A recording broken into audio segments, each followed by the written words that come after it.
un texte qui m'a beaucoup touchée, de Irène Chavelzon, qui s'appelle « Comme un chant ».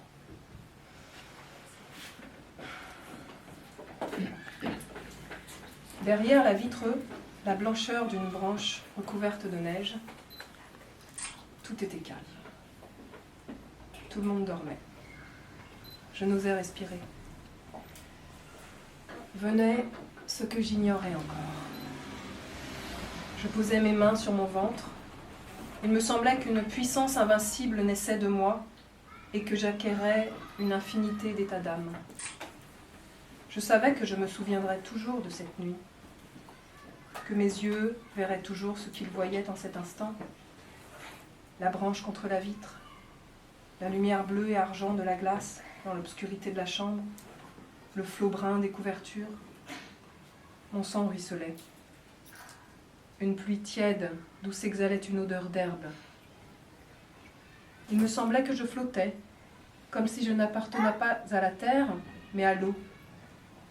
Dans ma bouche, un goût de sucre amer. Sur ma peau, les frémissements de la fièvre. Et tout au fond de moi, une douleur si bonne qu'elle était comme la part essentielle de la vie.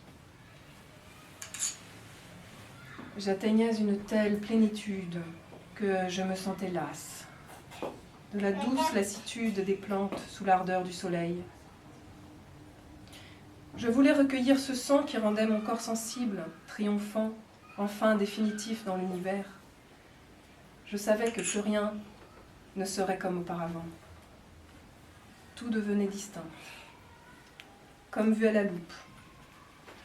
Je n'étais plus parcelle, fragment, mais vie et mort, tout ensemble, et capable de tout comprendre, et capable de tout aimer. Non, non. Je bénissais cette heure qui se renouvellerait chaque mois, et qui chaque mois me ferait intacte, comme au premier matin du monde.